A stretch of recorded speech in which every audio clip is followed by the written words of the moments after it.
Pensavo che tutto fosse ma mi sbagliavo. Lei mi dice... Bilang isang mag-aaral na nais makatapos upang guminhawa ang buhay pagdating ng hinaharap, ngunit hindi sapat ang iyong perang pantustos ng inyong pag-aaral, ano kaya ang maaari niyong gawin? Hello mga kaboso! Welcome back sa Netflix. Ang pelikula na ating matutunghayan ngayon ay pinamagatang Student Services na ipinalabas noong 2010. È appena iniziata.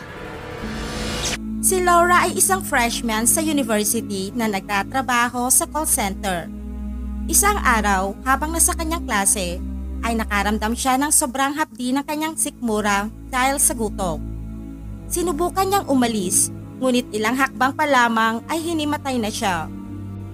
Nag-aalala ang kanyang guro at sinabihan siyang tungkulin ng kanyang mga magulang na suportahan siya, ngunit hindi sapat ang kanilang kinikita. Isang araw ay sinubukan niyang maghanap ng trabaho online, ngunit kailangan ng work experience, kaya nagdesisyon siyang maghanap ng trabaho para sa mga barakong tigang na naghahanap ng mga sariwang laman. Isang 50 anyos na lalaking nagngangalang Joe ang nag-iwan ng note para sa kanya at inalok siya nitong babayaran ng 100 euros kada isang oras. Nangako si Laura sa kanyang sarili na si Joe lamang ang kanyang magiging kliyente dahil hindi siya basta-bastang babae. Nagpasya silang magkita sa isang mumurahing hotel. Habang nag-uusap, ay hindi nagsasalita si Joe at iniabot lamang ang isang sobre na may lamang sulat sa loob. Isa itong tagubilin sa kanya na kailangan niyang sundin. Nagubad si Laura at nag-shower sa kahinaplos ang sarili upang makapag-relax. Sinubukan din ng matandang tigang na laruin ang kanyang malambot na katawan. Ngunit napagtanto nitong masyado pa itong inosente sa ganoong sitwasyon at natatakot na mahawakan o mahalikan. Sinubukang kausapin ni Joe si Laura upang makilala pa niya itong mabuti at sa wakas ay natapos din ang kanilang 3 oras na pinagsaluhan at ang matandang lalaki na nagtatrabaho bilang guro ay nagbayad sa kanya ng 300 euros. Ang mabilisang kita ng pera ay nagpangiti kay Laura dahil makakakain na siya ng maayos at makakabayad na siya ng kanyang mga utang. Ngunit habang patuloy siyang nagtatrabaho sa isang call center ay napagtanto niyang napakaliit ng kanyang sinasahod. Nagpatuloy muli siyang makakuha ng ibang parokyano at pumayag na makipagkita sa isang lalaki sa cafe at sinabi ang kanyang patakaran. Sa kotse pa lang ay tinira na siya ng kanyang parokyano at matapos noon ay binayaran na siya ayon sa kanilang kasunduan. Sumali si Laura sa malalaswang photoshoot upang dagdag kita ng pera. Inimbitahan ng photographer ang isa sa kanyang mga kliyente upang magkaroon ng kasiyahan kasama si Laura. Ngunit tumanggi ang dalaga dahil hindi di umano siya ganong klaseng babae.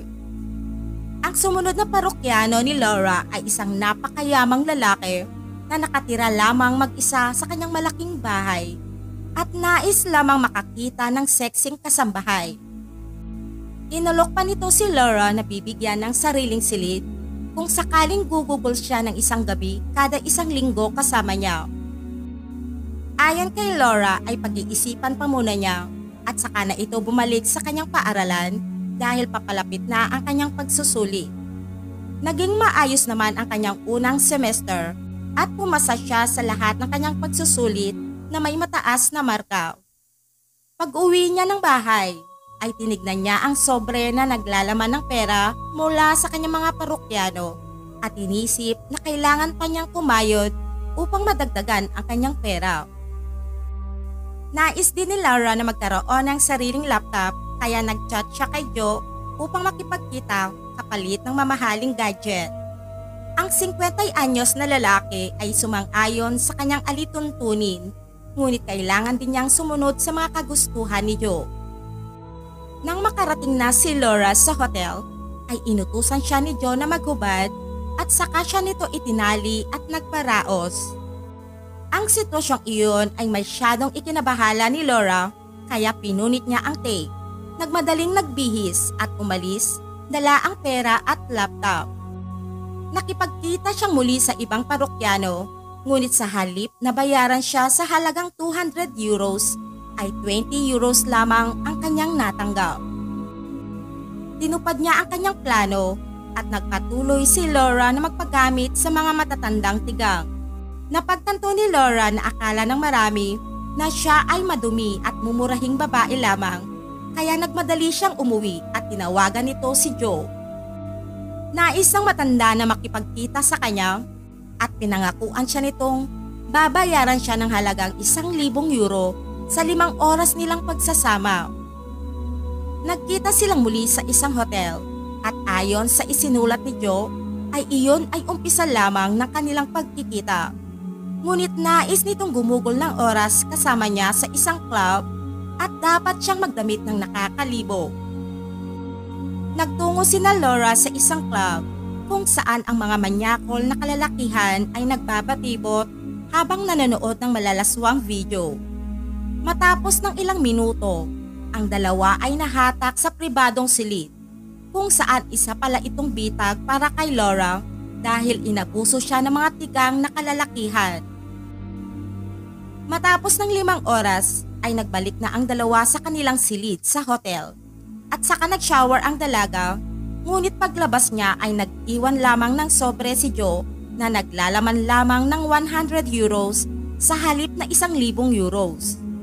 Nagwala siya, ngunit natagpuan niya ang liham ni Joe na nagsasaad na nais niyang magkita muli sila sa huling pagkakataon bago lumipat si Laura sa ibang bayan upang magbagong buhay. Ilang araw ang lumipas ay tinawagan niyang muli si Joe at sinisingil niya ito sa kanyang kabayaran. Binalaan niya ito kung hindi magbabayad ay isusumbong niya sa kanyang asawa at mga anak ang lahat. Ilang oras naman ang nagdaan ay nagbalik tawag si Joe at ipinaalam na may sakit siyang cancer. Kung sakaling magpapadala siya ng pera sa kanya ay magtataka ang kanyang asawa at i-freeze ang kanyang account.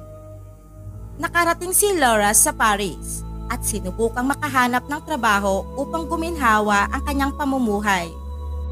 Tinawagan siya ni Joe at tinalok na magkikita sila sa huling pagkakataon at pinangakuan siyang babayaran ng 4,000 euros sa ilang oras lamang. Sinigawan ni Laura si Joe at sinabihang huwag na muling tumawag kahit kailan. Isang lalaking dumaan ang nakapansin sa kanyang pagkabalisa kaya inalok siya nito ng trabaho sa isang restaurant. Pagkatapos ng huling semester ay nakapasa si Laura sa lahat ng kanyang pagsusuli. Pagkatapos ay ipinaalam niya kay Joe ang kanyang tagumpay. Ilang araw ang lumipas ay kumuha si Laura ng kanyang apartment at nagsimula ng bagong buhay. Dumaan ang ilang taon at nagpaunlak si Laura ng isang interview kung saan sinabi niya ang kwento tungkol sa isang kolehiyala at sumulat ng akda tungkol dito. At doon niya ipinagtapat na ang kwentong kanyang inihayag at isinulat ay mula sa kanyang tunay na buhay.